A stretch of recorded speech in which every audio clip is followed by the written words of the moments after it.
돌감람나무, 참감람나무 다른 것인가? 똑같은 감람나무입니다. 그런데 돌감람나무는 그냥 관리 안 된 자연적으로 그냥 내버려둔 감람나무. 참감람나무는 관리자가 있어요. 그래서 늘 가지치기도 해주고 가꾸어요. 그래서 열매 자체가 다릅니다. 쓰임새 자체가 달라요. 그냥 버려진 나무와 늘 관심을 갖고 사랑을 받고 있는 나무하고는 하늘과 땅 차이죠.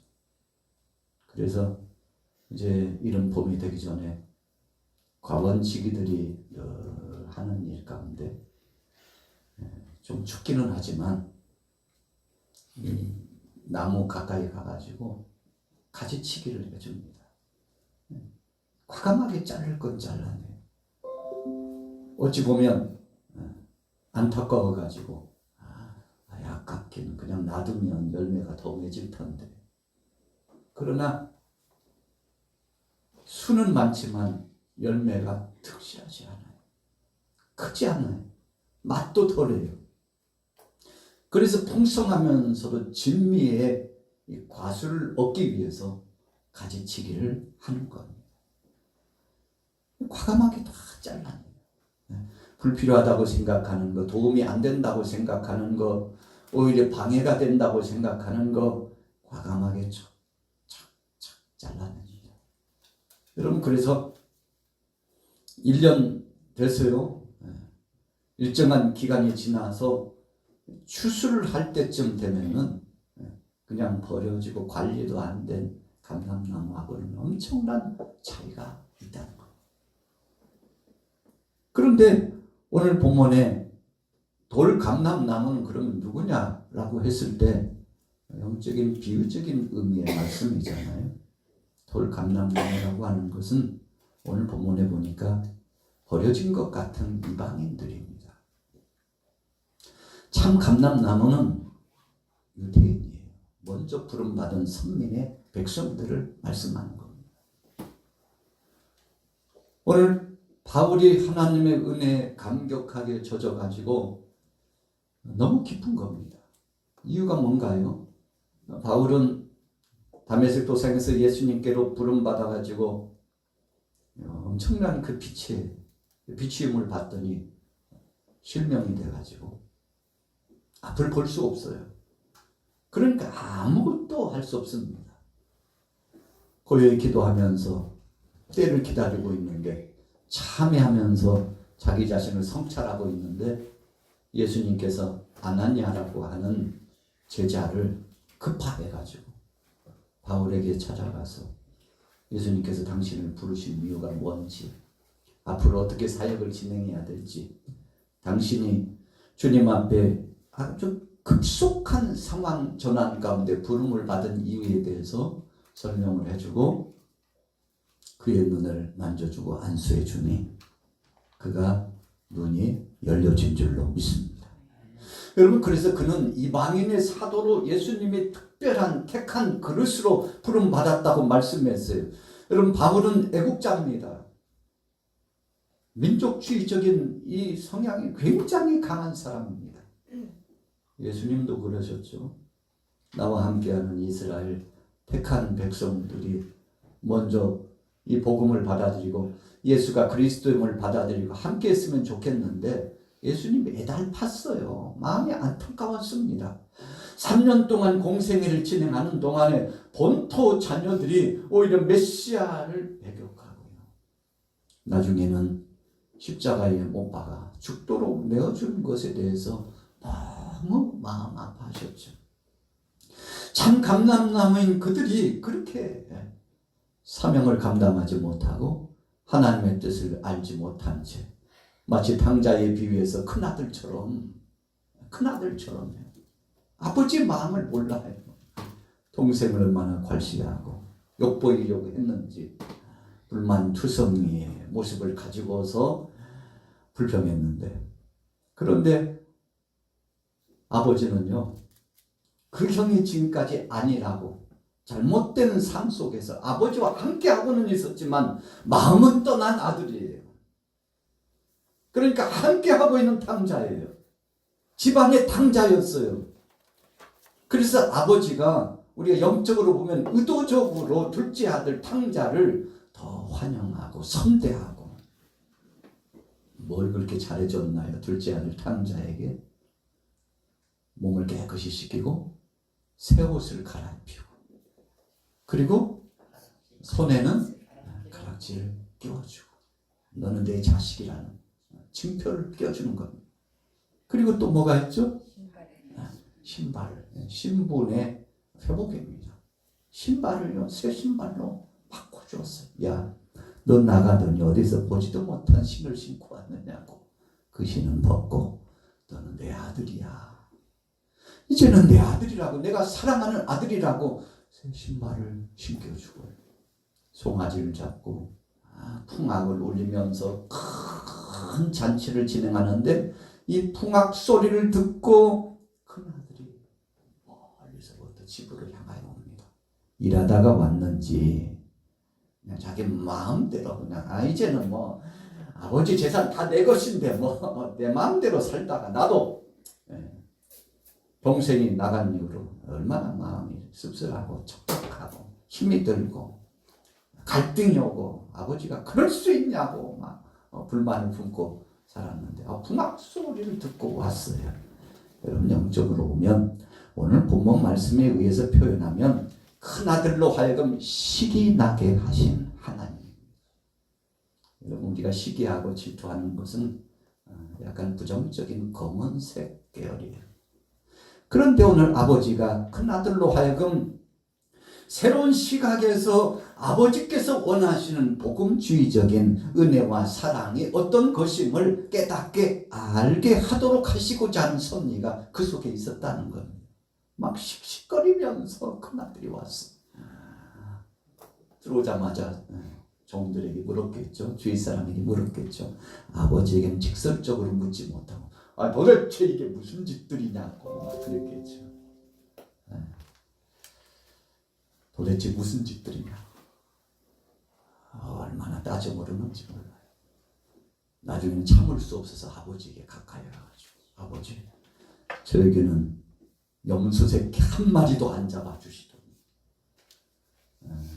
저 호랑방탕에 아버지 분깃을 가지고 가가지고 아버지 그 자기 것이라고 가서 방탕하고 다 탕진하고 돌아온 저 나쁜 그 동생을 선대하지 않았습니다. 저 나쁜 놈이 들어왔는데 채찍질을 해가지고 혼을 내줘야지. 아버지 지금 뭐 하시는 거냐고. 잔치가 도대체 뭐냐고. 잔치가 뭐냐고. 새 옷을 입혀주고 손에 가락지를 끼워주고 신발을 신겨준 그 둘째 그 동생을 보면서 화가 막 치밀어 올라가지고 견딜 수 없어가지고 분함을 바라는데, 여러분, 유대인들이 그랬던 겁니다. 하나님의 은혜를 받았음에도 불구하고 그 은혜가 귀하다는 사실을 인정하지도 못하고 그것을 감사하면서 살지도 못했어요. 송아지가 다 뭡니까? 아버지가 나중에 말씀하잖아요. 야, 이게 다 네 것이거늘. 여기에 포인트가 있습니다. 여러분, 우리가 주님께로부터 은혜를 받았으나 은혜를 알지 못하기 때문에 불평하고 원망하고, 자녀들이요 부모의 사랑을 받고 살고 있음에도 불구하고 지나간 30년, 40년, 50년의 그 사랑이 얼마나 크고 보배로운 것이고 감사한 것인 줄을 아는 자녀는 그렇지 않는데, 모르는 자녀들은요 진짜 해서는 안 될 말까지, 취해서는 안 될 행동까지, 심지어는 혈기를 부리고 더 심하면 부모를 때리기까지 하고요. 업신여기고요. 그 말로 폭행하고요. 여러분, 그런 자녀들이 있을 수 있지. 이유가 뭡니까? 아버지의 사랑, 어머니의 사랑, 그 은혜를 알지 못하기 때문에 그래요. 그래서 불만한 거예요. 늘 투덜투덜 하는 거예요. 큰아들이 그랬습니다. 그 사랑이 얼마나 큰지. 아버지와 함께 있다는 사실이 얼마나 큰 은혜인지를 알지 못하고 아마 동생이 나간 이후로요 아예 일을 포기했을지도 몰라. 아버지, 도대체 제가 일을 하는 이유가 뭡니까? 물건도 그냥 탁 내치면서 연장을 갖다 막 던지면서 그랬을지 몰라요. 화를 제가 일해야 될 이유가 뭐냐고. 그러고는 밖에 나가서 둘째 이 아들 동생의 흉내를 냈을지도 몰라요. 한번 생각해 보세요. 그러고도 남을 형이잖아요. 동생이 돌아왔는데 그것에 불만을 토로하면서 아버지를 향하여서요. 주먹만 안 갖지 할 것 다 해버린 이 큰아들의 모습을 보세요. 얼마나 그 모습이 안타깝습니까?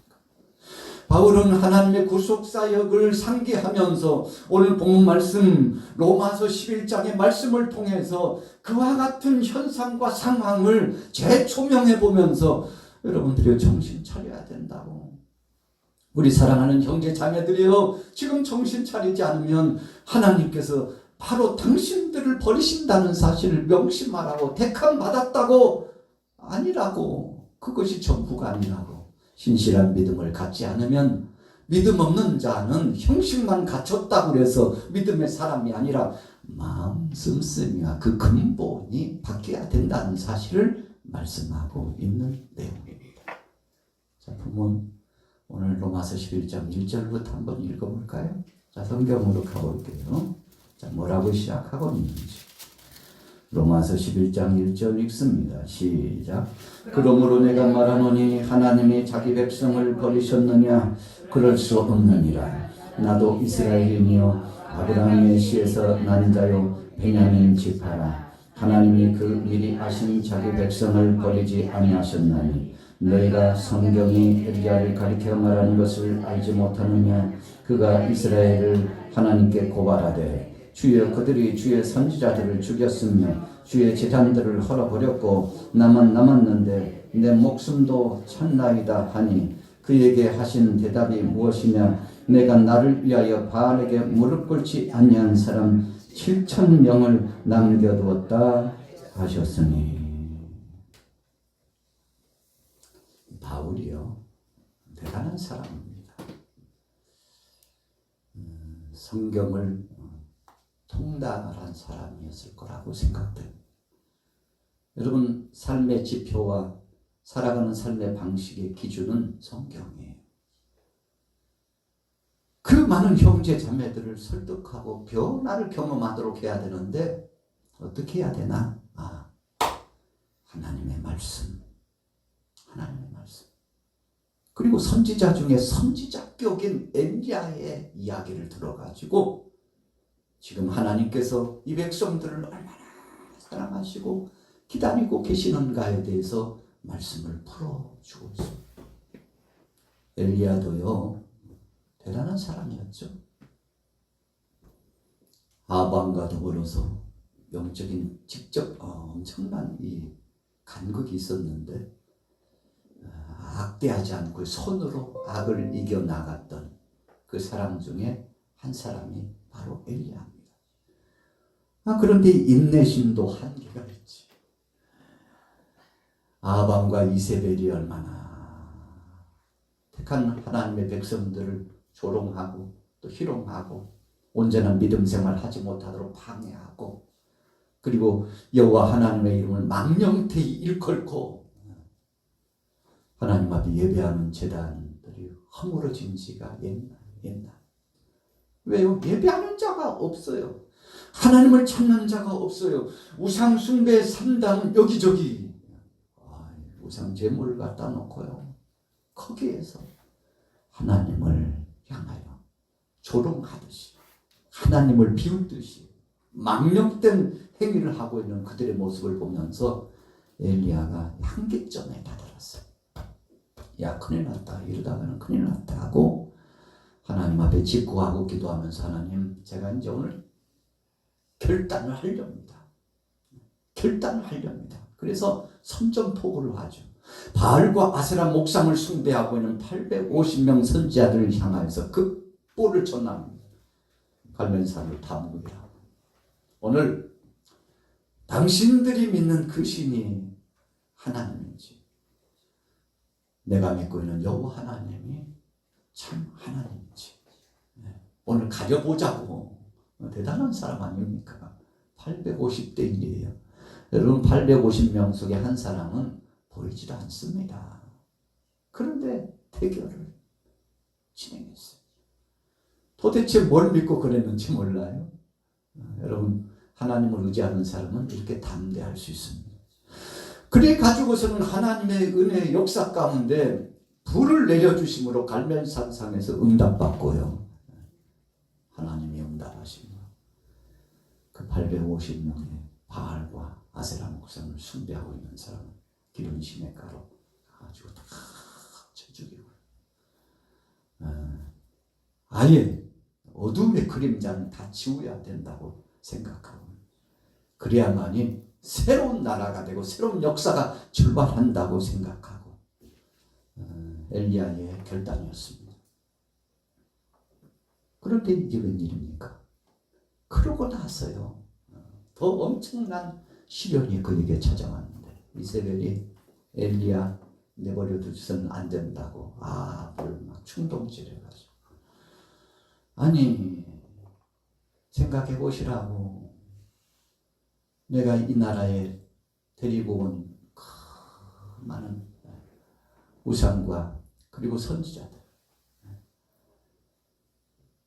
바알과 아세라 목상을 들여와가지고 이만큼 이 나라가 건재하게 됐는데, 그 선지자들을 하루아침에 다 죽였는데, 그런 나쁜 선지자 엘리야를 그냥 내버려둬서는 안 된다고 충동질 해가지고 결국은 엘리야를 잡아 죽이려고 하는데, 엘리야가 도망자가 되지 않습니까?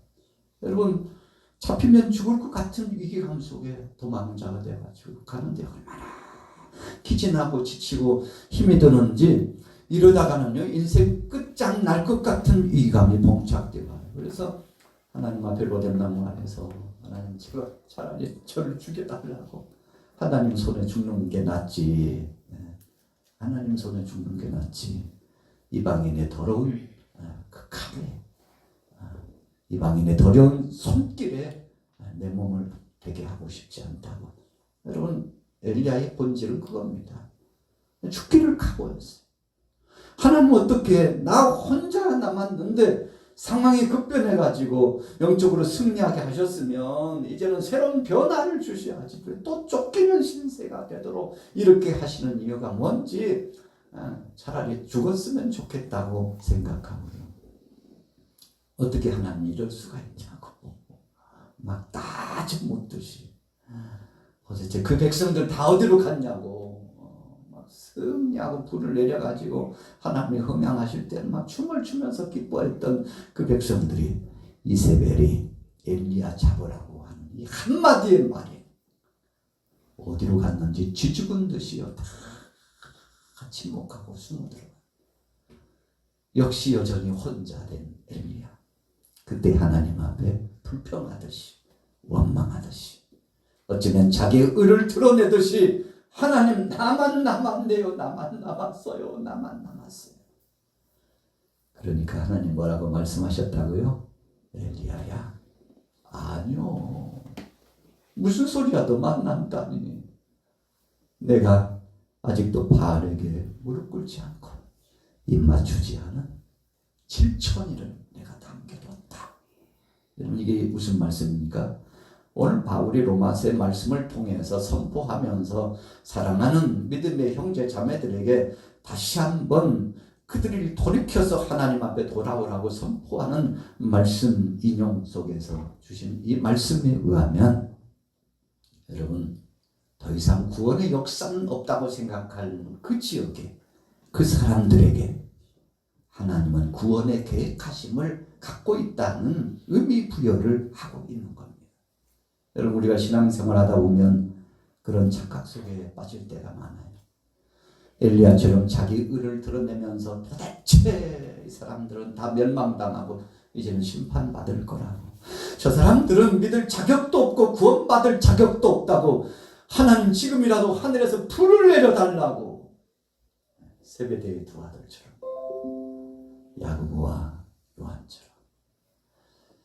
거기 음향 볼륨 있죠? 두 번째인가 세 번째 그 볼륨을 들이 아니요 믹서기 그러면 소리가 안 납니다. 그럼 참 안타깝지 않아요? 아무도 구원받을 수 없다고. 저런 사람들은 구원받아서는 안 된다고. 예수님 앞에 와가지고 주님, 아이고 우리 편인가 싶었더니 우리를 방해하는 자들 아니겠느냐고. 호응하지 않고 반응 보이지 않는 저 사람들은 불을 내려서라도 멸하는 것이 낫겠지 않냐고. 우리가 그렇게 선포하기를 원하는데 어떻게 생각하시냐고. 그러니까 조금 보태서 이야기하면 예수님이 깜짝 놀라셔가지고 무슨 소리야? 무슨 소리냐고. 그 영혼까지도 하나님의 사랑하시고 그들에게도 구원의 역사가 있고 예수님이 이 땅에 오신 것은 바로 그런 사람들 때문에 이 땅에 오셨다는 것을 예수님이 말씀해 주시잖아요. 베드로가 주님 얼마나 용서하고 사랑해야 되냐고.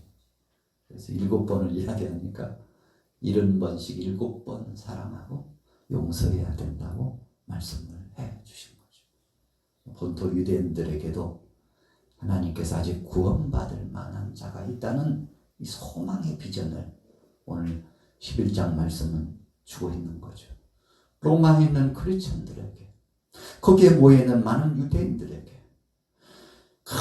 엄청난 핍박과 환난과 고통을 당하고 있는 그들에게 여러분들이 하나님은 본토 자식 유대인뿐만 아니라 이방인까지 골고루 사랑하셔서 그 어느 것도 기울지 않고 다 구원받기를 원하시는데 그 하나님 아버지의 마음을 알기나 아냐고. 그러니 여러분들 이방인에 대해서 너무 괄시하지 말고 비난하고 조롱하지 말고 차별하지 말고 그들도 하나님께서 이방인의 구원의 수가 차기까지 인내하시면서 지금 기다리고 계시는 아버지가 계시는데 하물며 우리는 도대체 왜 그러는 거냐고.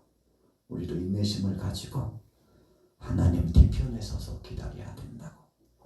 우리가 앞에 설치면서 하나님이 하셔야 될 것을 내가 정립하고 내가 판단하고 내가 그 결과를 보여주려고 하지 말고 하나님이 하실 때까지 하나님 뒤에 서서 그분이 하실 때까지 기다리라고.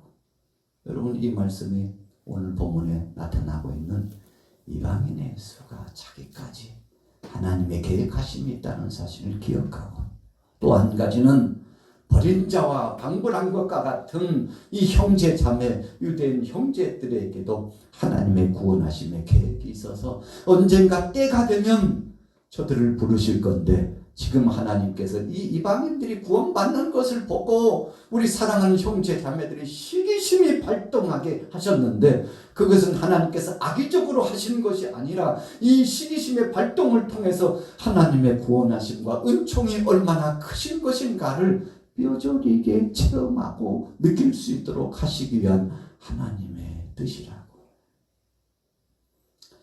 로마서 11장을 제가 이제 총체적으로 다 강론을 한 겁니다. 그 내용이 오늘 본문 말씀에 있어요. 여러분 어떤 때 우리는 눈이 가려져 보지 못할 때가 있습니다. 어떤 때는 우리 귀가 닫혀가지고 듣지 못할 때가 있습니다. 그래서 하나님이 하실 일을 내가 하겠다고 몸부림치면서 의기투합하고요. 있는 방법, 얻는 방법, 없는 방법 총동원해가지고 해보려고 하는데 사실은 하나님보다 앞선 월권일 때가 많습니다. 여러분 하나님은 기뻐하시지 않습니다. 오늘날 이 시대를 보면 그런 일들이 비일비재하다는 것입니다. 어쩌면 저와 여러분들도 그런 생각을 가지고 있는 사람 중에 한 사람일지 몰라요. 어떤 생각이요? 저 사람은 안 된다고. 저런 불의의 사람들은 하늘에서 벼락이라도 빨리 내려가지고 심판하셔야 된다고. 그래서 구원의 역사와 하나님의 섭리를 인내심을 갖고 기다리시는 하나님의 섭리를 제한하고자 하는 우리의 육신적인 소욕이 발동되고 있는지도 몰라요. 오늘 본문 로마서 11장의 말씀은 그런 생각을 내려놓으라고 하는 하나님의 뜻이 있습니다. 여러분 이거 내려놔야 돼요. 내 생각과 내 계획과 내 방법과 내가 가졌던 이 속에 있는 정말 아직도 뜨거운 그거, 뜨거운 감자와 같은 그거, 주님은 말씀하며 내려놓으라고. 나는 그것까지도 인내하고 용서하고 사랑하고 기다리고 있으시다고 말씀하셨는데, 여러분, 이런 하나님의 때와 하나님의 뜻을 알면 더 깊어지고 분명한 은혜가 있을 줄로 믿습니다. 자, 본문 돌아가 볼까요? 자, 보세요. 참 기가 막힌 말씀이 있죠. 10절부터 읽어보도록 하겠습니다. 9절부터 읽습니다. 로마서 11장 9절 시작. 또 다윗이 이르되 그들의 밥상이 올무와 덕과 거치는 것과 보응이 되게 하시옵소서. 그들의 눈은 흐려 보지 못하고 그들의 등은 항상 굳게 하옵소서 하였느니라. 그러므로 내가 말하노니 그들이 넘어지기까지 실족하였느니라. 그럴 수 없느니라. 그들이 넘어짐으로 구원이 이방인에게 이르러 이스라엘로 시기나게 하매니라. 그들이 넘어짐이 세상의 풍성함이 되며 그들의 실패가 이방인의 풍성함이 되거든 하물며 그들의 충만함이리요. 여러분, 한편에서 보면 참 안 된 사람들 많죠. 다른 말로 표현하면요, 불행한 역사가 막 진행되는 것을 보고, 어떤 사람은 타인의 불행을 즐기는 사람도 꽤 많습니다. 아이고, 그럴 줄 알았어. 아이, 진짜 내가 작년부터 알아봤다니까. 아이, 잘 됐어. 아이, 그냥 인간보지 뭐. 뿌린 대로 거두는 거지. 막 타인의 비명과 그 고통을 즐기는 사람들이 있어요. 여러분, 그러나 시간 차일 뿐입니다. 그 불행과 그 고통이 언제, 왼쪽에 있던 것이 언제 우측으로 넘어올지 몰라요. 오늘 보면은 그 시간차를 이야기한 겁니다. 심지어는 다윗도 그랬어요. 하나님 보지 못하게 하옵소서. 마음을 확 닫아가지고 도무지 하나님 앞에 나와서 하나님의 긍휼하심을 받지 못하게 하옵소서. 심지어는 다윗까지도 하나님 앞에 그런 청원의 기도를 했어요. 하나님 앞에 모든 심판을 맡기면서도 그러나 그들의 불행을 즐거워하는 듯한 표현을 했다는 것입니다. 여러분, 그러나 시간 문제, 그 불행과 그 사건과 그 사고가 언제 이쪽 편으로 넘어올지 모른다는 겁니다. 여러분, 그 시간이 1시간입니까? 1년입니까? 3년입니까? 그 기간 동안 어찌 보면 이 유대인들에게 당한 이 불행한 시간 속에 복음을 받아들이지 않고 예수님을 십자가에 못 박고 하나님의 은혜를 감사치 않는 그들의 시간차에 하나님께서 사랑의 손길을 돌려가지고 이방인들을 막 부르기 시작해. 가없이 믿음을 가진 모든 자는 돌아와라. 내가 너희를 구원한다. 내가 너희에게도 기회를 준다고. 아이고, 몇 년 상관에 엄청나게 많은 이방인들이 교회로 돌아왔어요. 여러분, 로마의 교회의 현상이 그런 현상이 계속 일어나는 거예요.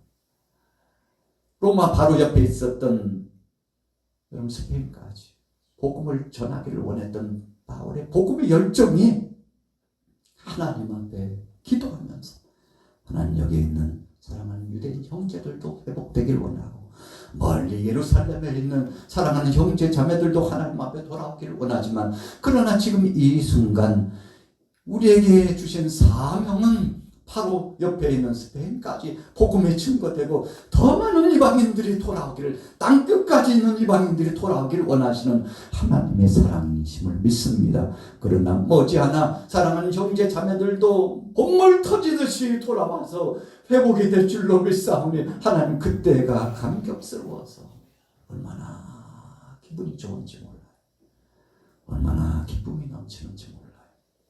에스겔 선지자가 바벨론에 포로했을 때 하나님의 영음을 듣고요, 처음에는 불편했는데 나중에 듣고 보니까 하나님이 이 백성들을 구원하시기 위한 계획하심이 있다는 소식을 듣고 얼마나 기쁜지.